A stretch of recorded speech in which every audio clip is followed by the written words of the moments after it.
Assalamualaikum warahmatullahi wabarakatuh. Apa kabar sahabat M King? Ini kita bertemu di talk show Indonesia Sehat kali ini.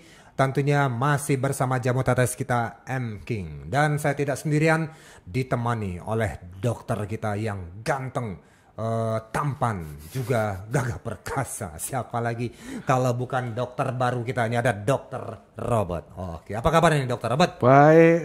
Oke, hari ini dokter kita akan ngomongin mengenai asam urat. Wah, katanya dokter hari ini membawa 4 kiat katanya untuk melawan asam urat. Iya. Nah, oke, sebelum melangkah lebih jauh, dokter, ini tentunya kami ajak Anda Bapak Ibu pendengar acara ini yang punya masalah dengan asam urat, yang punya keluhan-keluhan seputar asam urat ya, linu-linu, sakit-sakit, jangan jauh-jauh dari radio Anda, simak pembahasan kita.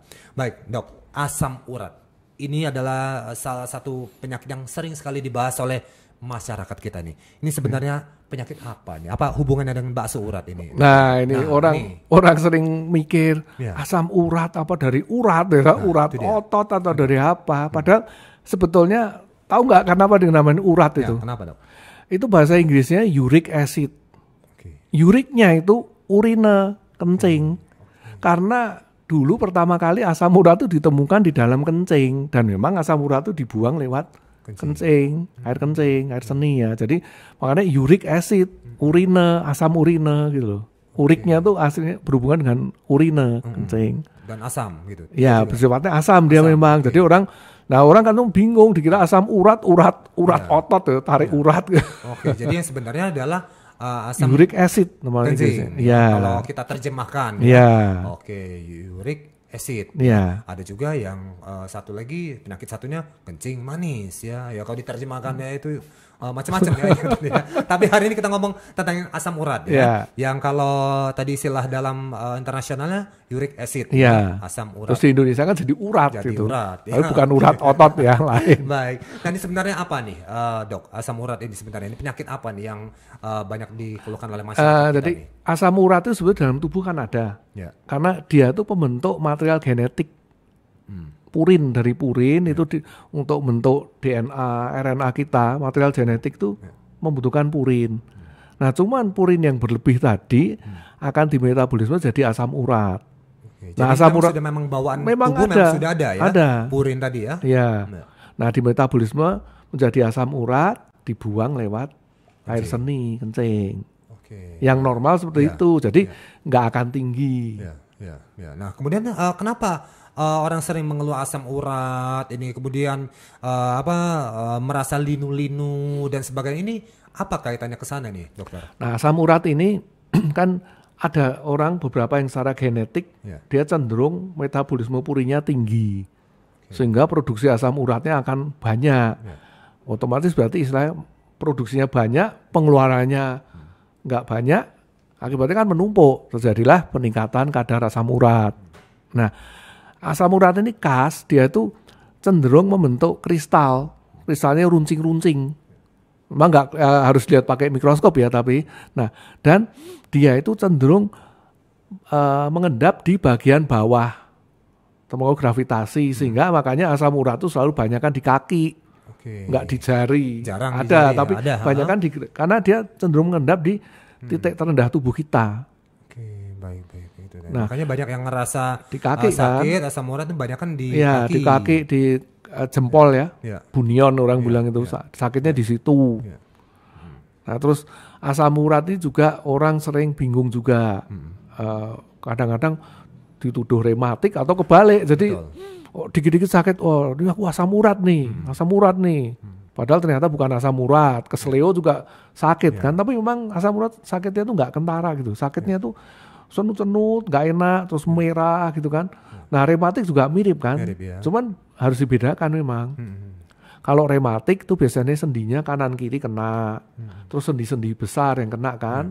Terus sendi lutut juga gitu kena, sendi di lengan, di bahu, hampir sistemik. Itu kalau rematik ya, berarti kenanya seluruh ya? Hampir semua kena. Nanti jari-jari juga ya, pagi bangun sakit sekali gitu. Terus ada gejala lain kan. Rematik itu nggak menyerang sendi juga, dia menyerang badan kita, sel-sel kita semua kena. Nah, kalau asam urat hanya di sendi, dan sendi ini biasanya yang di lokasi bawah, dan juga asam urat kalau sudah keadaannya kebangetan nanti di kuping yang ini akan timbul benjolan namanya topus itu, dipegang kerasa itu. Ya di kuping juga di bagian bawah karena gravitasi juga. Dia akan ngalir di tempat-tempat lunak gitu. Nah, kalau mau lebih pasti bisa diperiksa kadar asam urat dalam darah, itu lebih pasti lagi. Jadi nggak tebak-tebakan ya. Jadi yang mengalami sakit-sakit di sendi-sendi kaki ya, yang untuk apa supaya nggak salah antara asam urat dengan rematik tadi ya, ini cek kadar asam urat. Ya, itu nggak mahal dan cepat labnya, nggak usah puasa. Nah ini asam urat ini jadi kan kadang suka timbul kalau pagi-pagi bangun kan ada yang linu ya, atau yang kaku, itu juga termasuk ciri-ciri. Biasanya itu bukan asam urat loh. Nah justru itu adalah rematik. Ya, nah ini cuman masyarakat kita kadang ya ini langsung ya menyalahkan ya ini asam urat. Jadi ini jelas ya beda ya. Cuman asam urat tuh gini, sebetulnya kan dia ada terus nih kristalnya di dalam sendi. Pada waktu kita tiduran kan sendi nggak saling bergesekan, nggak kerasa sakit. Nah, pada waktu dia nanti beraktivitas, berjalan, bangun tidur, berjalan, sakit. Baru terasa sakit. Ya karena itu sebetulnya. Tadinya nggak apa tuh runcing-runcingnya nggak kena sendi, begitu dia bangun tekanan sakit. Ya itu bisa juga. Makanya baru bangun sebetulnya sudah waktu tiduran juga ada, tapi nggak terlalu sakit karena dia posisi nggak kena beban. Gitu. Nah ini dia, kalau yang sudah punya kena asam urat ini sebenarnya kenapa bisa sampai demikian menumpuk banyak nih, apa nih? Ada yang mengkaitkannya dengan makan emping, makan melinjo, atau makanan-makanan tertentu yang menyebabkan asam urat ini. Nah, kan tadi saya pernah bilang nih asam urat itu banyak di DNA, material genetik kan. Material genetik itu berarti banyak di sel yang berkembang biak dengan cepat. Contoh jeroan. Jeroan itu kan usus ini, dia selnya kan membelah dengan cepat karena untuk regenerasi, perbaikan sel usus itu kan ganti terus setiap 21 hari dia ganti utuh semua. Nah, satu, terus kedua biji kan tempat bertumbuh, dia kan inti material DNA-nya banyak karena dia bertumbuh. Nah, dia asam uratnya juga tinggi makanya.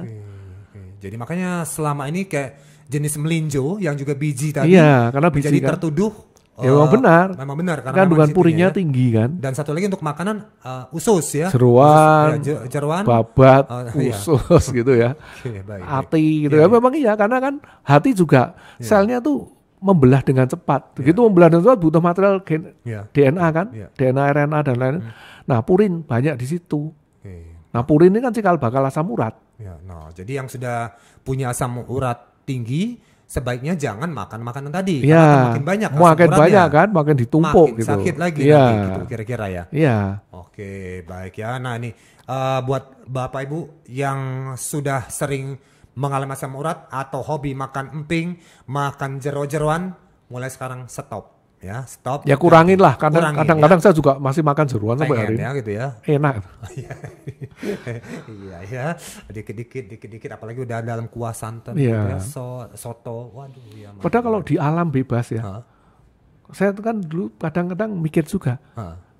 Kenapa harimau, singa nggak kena asam urat? Makanya itu. Ternyata di alam bebas kalau Bapak lihat ya. Harimau itu misalnya dia nerekam binatang, misalnya kijang itu ya. Jeroan tuh dikasih ke anaknya. Dia nggak makan.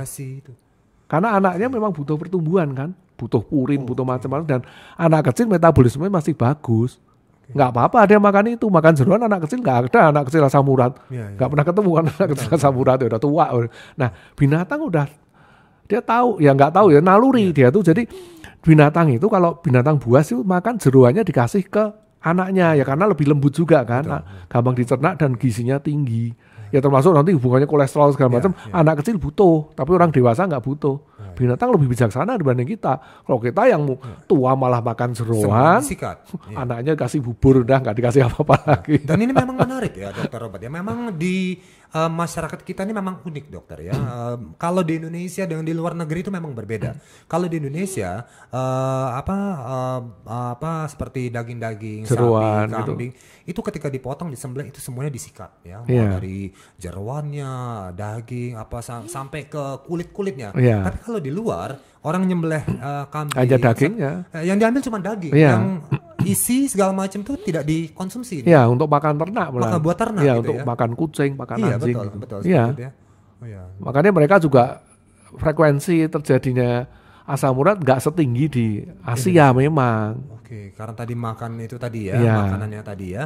Nah itu tadi ya. Jadi mulai sekarang kalau sudah tahu tadi makanan-makanan seperti ini sebaiknya kita hindari ya Bapak Ibu ya, terutama yang punya masalah dengan asam urat. Nah tadi juga Dr. Robert menyampaikan bahwa ini adalah ada kaitannya dengan gen tertentu. Berarti ini ada keturunan dong. Berarti orang yang kalau genetiknya dia produksinya tinggi. Iya.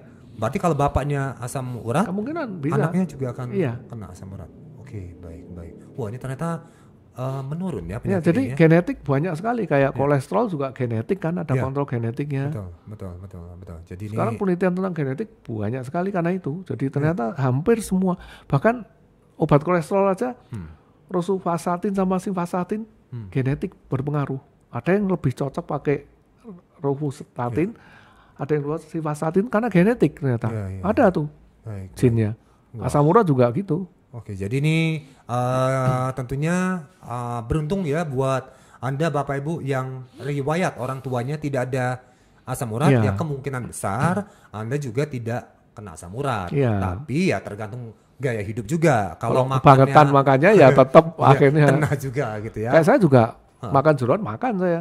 Asam urat saya rendah.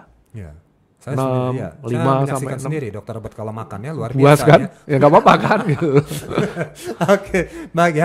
Nah ini bagaimana dokter yang sudah kadung tinggi asam uratnya ya, yang memang tinggi dan mengalami linu-linu, katanya dokter ini membawa 4 kiat ini buat melawan asam urat. Ini boleh dibeberkan aja nih. Ya, kiat yang paling utama kan urusan inputnya nih, makannya dikurangin gitu kan. Makannya dikurangin. Makan yang mengandung purin tadi. Itu dikurangin kan. Itu purin kalau saya jabarin nanti nggak satu panjang, googling deh. Oke, makanan mengandung purin gitu. Mungkin boleh dibeberkan 5 jenis apa? Jeruan tadi kan, hati, usus, babat dan teman-teman, terus biji-bijian itu banyak. Salah satu yang kita sering nggak sadar itu kedelai. Kedelai juga termasuk. Ya tadi kan biji ya. Oke. Cuman memang nggak tinggi, memang kedelai itu nggak tinggi banget. Jadi masih aman lah kalau makannya asal nggak satu loyang tahu atau satu loyang tempe dimakan sendiri ya masih aman kalau itu. Baik. Ada yang mengatakan juga kacang panjang katanya. Ya kan biji-bijian tadi. Oke, masuk di situ. Ya. Oke, kacang panjang juga masuk. Iya. Baik. Tapi sebetulnya ya itu yang paling banyak tuh di jeruan. Yang biji-bijian tuh ada tapi tidak sedikit. terlalu asal makannya nggak. Ya kurang kadang-kadang makannya kan nggak banyak juga gitu.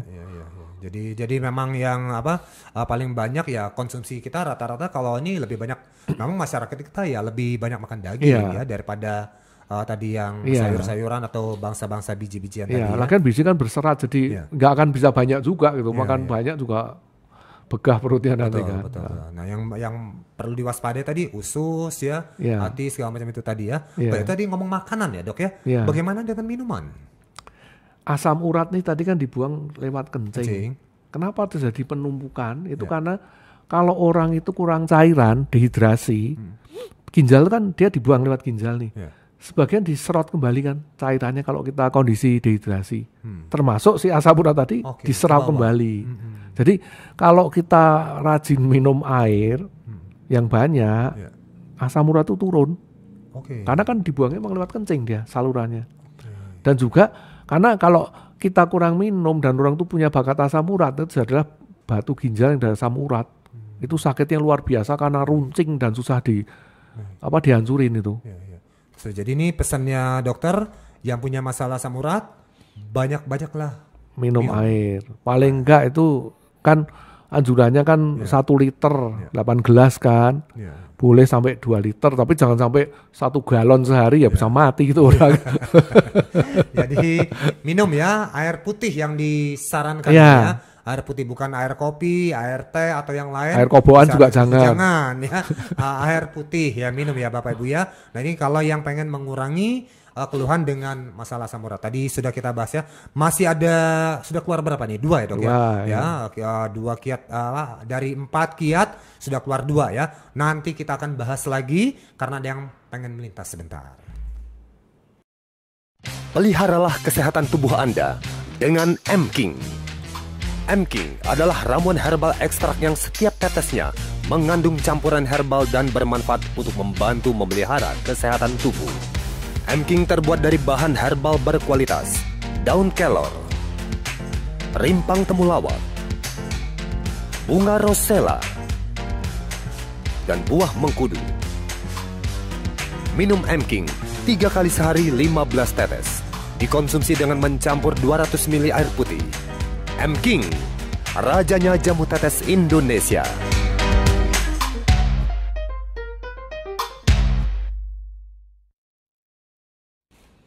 Oke, kita lanjutkan lagi dialog kita hari ini masih bersama jamu tetes M-King. 4 kiat lawan asam urat. Nih Bapak Ibu, hari ini kita tengah mengulas mengenai asam urat ya. Buat Anda yang punya masalah dengan asam urat, jangan sampai kelewat bahasan ini ya. Simak sampai kelar ya.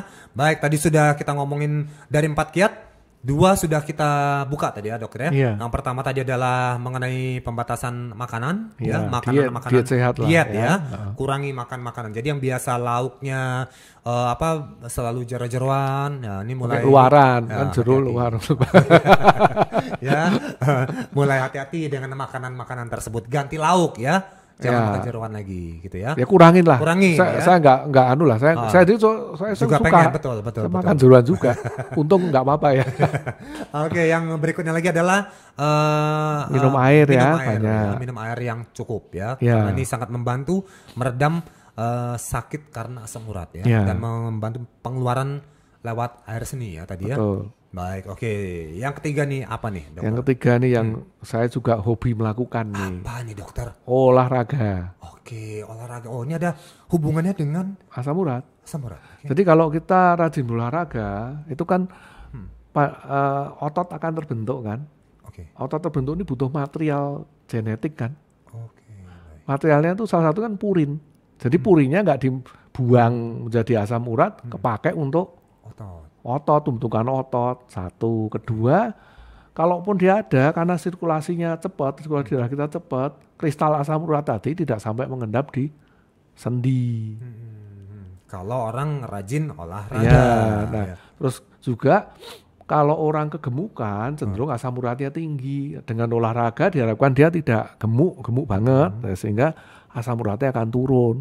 Nah ini mungkin kenapa saya makannya brutal tapi asam urat nggak tinggi ya bisa jadi olahraga juga kan. Gitu loh. Mungkin ini, ya. Iya. Apa nih yang menjadi pilihan Dokter Robert sendiri kalau olahraga nih? Saya olahraga fitness saya masih ya karena kan paling gampang kan.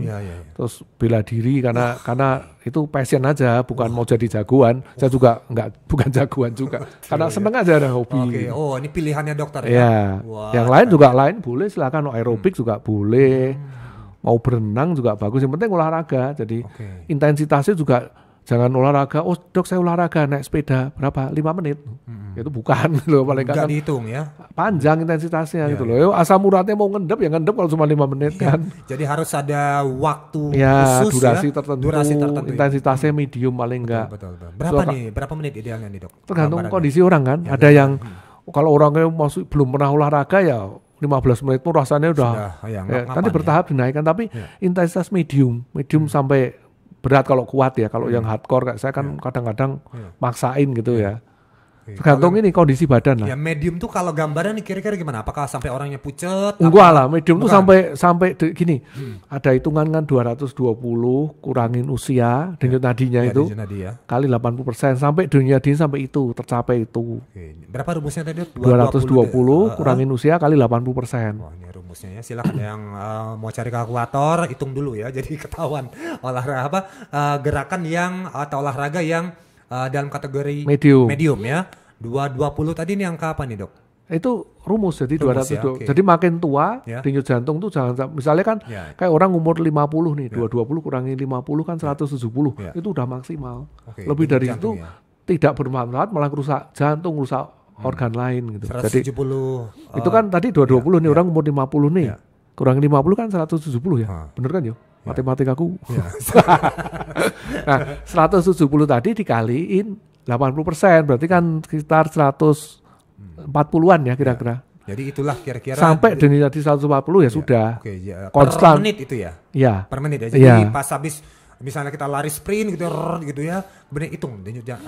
Ya, ya sebenarnya makanya olahraga yang bagus kan yang continue terus misalnya lari tapi lari pace-nya tuh sedang Iya. sambil kalau sekarang ada jam apa tuh Betul, yang smartwatch, ya. smartwatch kan kelihatan tuh tadinya. Nah, Iya. diukur aja kira-kira seperti itu. Kalau enggak di kalau pakai sepeda statik atau pakai treadmill bisa. Oke, itu tadi ya Bapak Ibu, silakan ya cari olahraga yang Anda sukai Pak Bu ya. Kemudian tadi ikuti intensitasnya, Sedang, jangan berat. jangan baru mulai gerak sedikit, capek dah ngebakso dulu lah. Nah ini ibu-ibu nih biasa nih baru senam sebentar, senamnya cuma 2 menit, ngebaksonya 15 menit sambil ngobrol.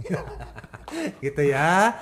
Oke, itu tadi ya Bapak Ibu ya mengenai olahraga. Jadi ini penting sekali buat yang punya masalah asam urat untuk juga olahraga. Jangan sampai nggak olahraga. Tapi ya memang kalau udah bicara olahraga nih Dok ya, masih belum jadi budaya kita nih Dok. Males apalagi mau mulai yang nggak biasa olahraga disuruh dokter tadi olahraga, aduh Dok rasanya males banget nih. Memang. Olahraga.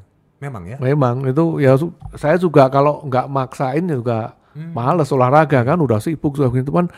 Saya pikir 24 jam waktu kita ini masa nggak bisa disisihin 1 jam untuk olahraga. Ya, Toh kita bisa 1 jam nonton film, nonton TV bisa kok gitu loh. ya. Bisa sebetulnya kalau mau kayak saya sisihin waktu, saya atur ya bisa. Ternyata ya bisa kok. Saya lumayan sibuk tapi saya latihan bela diri tiap hari Selasa misalnya itu 2 jam ya bisa kok akhirnya tetap karena ada janji saya geser sedapat mungkin saya geser. Kalau sudah nggak bisa barulah ya sudah. Jangan dikit-dikit udah mau olahraga temannya yuk nonton yuk batal itu kan memang nggak bisa ngatur prioritas waktu gitu. Ini gerimis di depan. Batal lagi, gitu. Itu kan sebetulnya kan bisa itu. Betul ya. Nah ini tadi ya. Jadi ini butuh komitmen ya buat memulai olahraga ya. Dan memang godaannya itu ya males memang ya capek segala macam. Tapi tadi harus kalau mau hidup sehat ya mau tidak mau harus dilakukan ya. Kalau nanti Pak Hasan amatin tuh misalnya fitness. Tanya deh anak-anak fitness itu berapa banyak yang kena asam urat. Hampir nggak ada kan. Oh gitu ya. Ya coba aja. Oke, dan ini memang terbukti ya. Memang olahraga itu sangat efektif ya. Efektif memang. Oke, ayo Pak Bu ya. Yang asam uratnya tinggi, yang punya keluhan linu-linu, sakit-sakit, mulailah olahraga. Nah ini mengawalnya gimana Dok? Kaki udah keburu sakit asam urat, dokter suruh olahraga. Nah ya kalau sudah terlanjur sakit, ya periksakan ke dokter dulu biar ditanganin. Baik. Karena penanganan asam urat sudah begitu itu memang harus dokter yang nanganin. Karena itu nanti akan dikasih obat penghilang sakit dulu. Terus dikasih obat untuk menurunkan kadar asam uratnya. Salah satu misalnya allopurinol. Nah itu harus dengan resep dokter juga. Kenapa? Salah satu contoh nih, allopurinol kalau minumnya nggak ikut aturan dan dalam jangka waktu lama, itu bisa bikin mata katarak. Ada penelitiannya itu. Jadi kalau kan orang gini, mentang-mentang saya bisa minum allopurinol, dokternya ngeresepin untuk misalnya ini sebulan nanti balik lagi kontrol karena dokter biasanya udah turun dosis akan diatur, ini dia pikir nggak usah balik ke dokter dah, murah lagi allopurinol murah banget kan, udah ada beli sendiri, hajar terus katarak, beneran tuh tahunan katarak tuh. Perlu perhatian juga ya buat Bapak Ibu masyarakat yang kebetulan juga mengkonsumsi obat apa tadi namanya Dok? Allopurinol harus pakai dokter pokoknya, jangan coba konsumsi sendiri lah. Sendiri ada aturannya. Ada aturannya, diawasin dokter akan ngawasin. Waspada nih akan mengefek samping pada penglihatan ya. Katarak kalau jangka panjang ya. Oke, baik. Oke nih yang keempat apa nih Dokter? Nah keempat ada produk-produk yang bisa menurunkan asam urat yang aman, makanya nggak usah pakai resep dokter. Itu produk herbal kan, nggak ada produk herbal harus dengan resep dokter gitu kan, karena itu dipandang aman. Salah satu yang terkenal adalah daun kelor. Karena karena gini, ada mekanismenya. Jadi tadi purin tadi yang biangnya asam urat itu dalam tubuh itu akan dirubah jadi santin. Namanya zat kimianya itu. Santin ini oleh santin oksidase akan dirubah jadi asam urat. Nah di daun kelor itu ada senyawa namanya quercetin. Itu ngeblok santin oksidase. Jadi nggak jadi asam urat, berhenti sampai santin tadi. Santin bagi tubuh relatif aman. Itu cara alaminya. Ya, daun kelor itu terbukti itu. Nah, ini dia ya buat Bapak Ibu ya. Daun kelor lagi-lagi menunjukkan ya kesaktiannya. Wah, buat kesehatan kita. Nah kalau Pak lihat Menteri Kesehatan, betul, beberapa itu kan, waktu lalu ya. Ya, dia beliau berkata bahwa ingin mengorbitkan daun kelor seperti halnya ginseng di Korea, karena memang multikasiat daun kelor ini.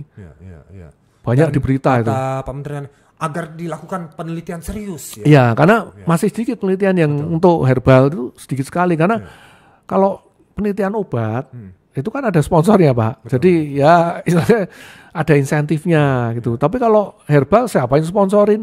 Jarang kan. Padahal tuh penelitian juga makan biaya gitu loh. Jadi memang sebetulnya penelitian herbal di Indonesia itu sebaiknya pemerintah juga mungkin ikut berperan membantu, karena itu butuh biaya yang cukup besar juga. Itu tadi ya. Wah, itu tadi ya. Jadi lagi-lagi daun kelor ya tadi mengandung senyawa quercetin tadi ya. Nah, ini berarti di dalam jamu tetes ini sudah ada dong senyawa. Nah, kalau orang tadi makan daun kelor nih, Bapak kan mau makan daun kelor 1 kilo gitu sehari kan juga. Nah, ini sekarang ada obat namanya M-King, itu ekstrak daun kelor, sehingga orang dengan hanya 15 tetes kan, itu udah seperti makan daun kelor jumlah banyak ya. Karena ini diproses dengan teknik ekstraksi tadi. Jadi memungkinkan orang buat mendapatkan manfaat dari daun kelor secara maksimal lewat jamu tetes ini. Jadi konsentrat ya orang bilang. Ya. Oke, kita coba nih Dokter Robert ya. Saya teteskan ke minuman saya ya. Oke, ini dia M-King-nya. Saya teteskan juga ke Dokter Robert ini. Oke, ini dia. Wah, yang langsung sehat berwarna hitam ya. Coklat. Air minum kita dengan campurannya dari daun kelor ini tadi ya, ekstraknya ya. Wah, nih. Coba nih Dokter Robert, kita minum supaya asam urat kita pergi ya, dan diredam dengan M-King dan daun kelor. Ini dia. Wah, mantap ya daun kelor yang ini. Dan ini khasnya daun kelor. Kalau bagi masyarakat yang sudah biasa makan, saya sendiri kebetulan sudah cukup sering makan daun kelor nih. Bagi yang tidak biasa ya tentunya daun kelor tidak senikmat seperti bayam, kangkung atau selada. Tapi enak loh. Bagi saya, dokter. Saya makan pecel daun kelor. Ada ya? Atau sayur bening bikin sendiri. Ya.